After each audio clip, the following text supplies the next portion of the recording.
Special mutton dum biryani ఎలా చేద్దామో చూద్దాం రండి. ముందుగా కడిగి పెట్టుకున్న 1 కేజీ మటన్, 8 పచ్చిమిర్చి, బిర్యానీలో కావాల్సిన మసాలాలు 1 teaspoon garam masala, 1 teaspoon biryani masala, 1 teaspoon ధనియాల powder, 1 teaspoon mutton masala, కొంచెం కస్తూరి మేతి, అలాగే దినుసులు, బిర్యానీ ఆకులు 2, చెక్క 2, 1 స్టార్ పువ్వు, 5 యాలకులు, 10 లవంగాలు, కొంచెం షాజీరా, అలాగే బిర్యానీలో కావాల్సిన పెరుగు, 2 ఉల్లిగడ్డలు.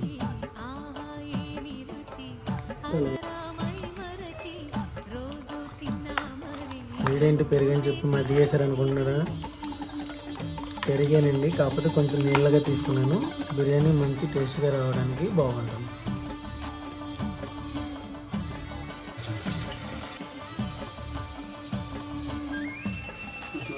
ఉల్లిపాయలు బ్రౌన్ కలర్లోకి వచ్చేసాయి. ఇప్పుడు ఇందులో కొంచెం కొత్తిమీర అనేది మనం వేసుకోవాలి.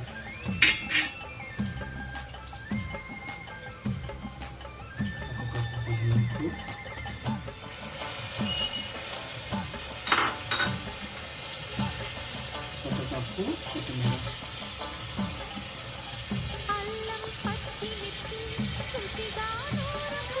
ఇది కొంచెం మధ్య వరకు వేయించుకోవాలి.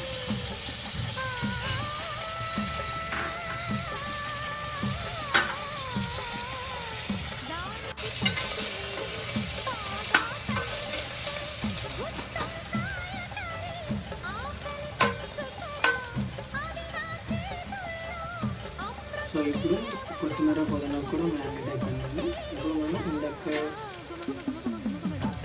కలిపి పెట్టుకున్న మటన్ని యాడ్ చేసుకుందాం.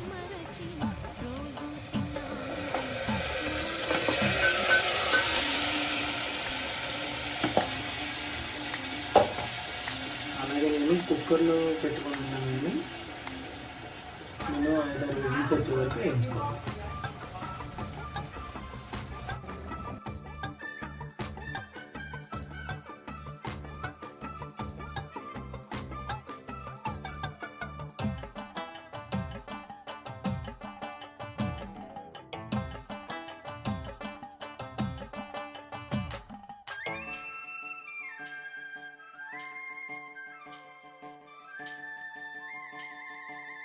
లేత వంకాయలతో వేపుడు చేసేదా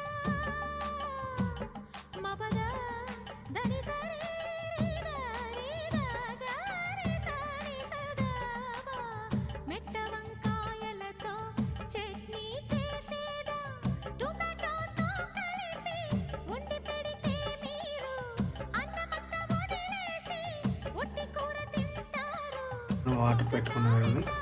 ఇప్పుడు రైస్లో కావాల్సిన దినుసులు 2 బిర్యానీ ఆకు, కొంచెం చెక్క, 2 లవంగా, 2 యాలకులు, షాజీరా, అలాగే కొంచెం నూనె. సో నీళ్ళనేమో మరిగిపోయాయండి. మనం ముందుగానే 1 గంట సేపు నానబెట్టి కడిగి పెట్టుకున్న బియ్యాన్ని అనేది ఇప్పుడు ఇందులో యాడ్ చేసుకోవాలి. ఓకే,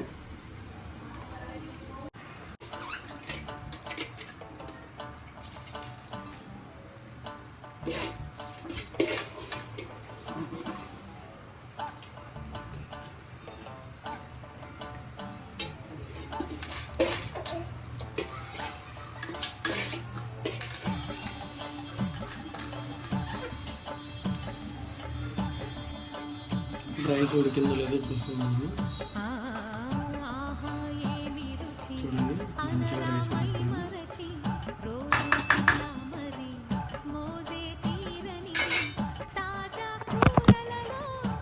రైస్ అనేది ఉడికిపోయిన తర్వాత ఇలా తీసుకొని పక్కన పెట్టుకున్నానండి. ఇప్పుడు మనకి మటన్ కూడా ఉడికిపోయింది. ఇప్పుడు ఇది రైస్ అందులో యాడ్ చేసుకుంటాం.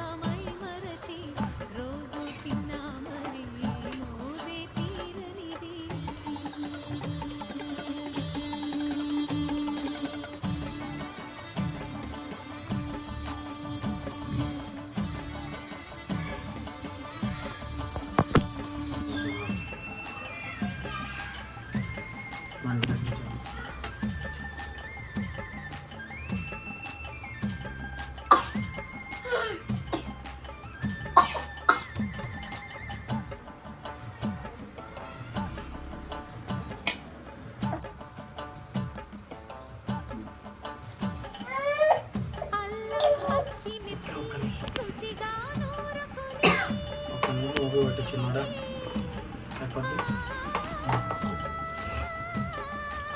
సో ముందుగా నేను కుక్కర్లో వరకు పెట్టుకున్న మటన్ని ఇందులో బౌల్లోకి తీసుకొని చేసుకుంటున్నాను, ఎందుకంటే కుక్కర్లో సరిపోదండి.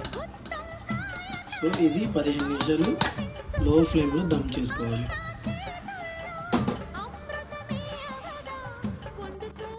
సో చూడండి, మనం 15 నిమిషాలు పెట్టి దమ్ చేసుకున్న బిర్యానీ రెడీ అయిపోయింది. ఒకసారి మూత తీసి చూద్దాం. సో నేను ఫ్లేవర్ కోసం కొంచెం ఇంగువ వేసుకున్నాను. చూద్దాం మన బిర్యానీ ఎలా రెడీ అయింది. చూసారు కదండి, మంచి జ్యూసీగా రెడీ అయిపోయింది బిర్యానీ.